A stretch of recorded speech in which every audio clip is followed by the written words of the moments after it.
Hey guys, what's up? Clawmaster here, and today I'm going to be showing you how to fix the side-to-side joystick on your mini claw machine. So, the first step is to take off the little cap that will stock your prize, which is right here.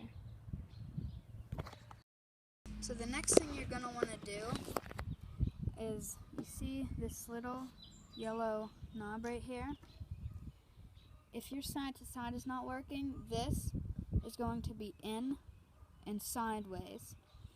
The way you're going to do that, the way you're going to want to make it like what I have it right here, which is straight.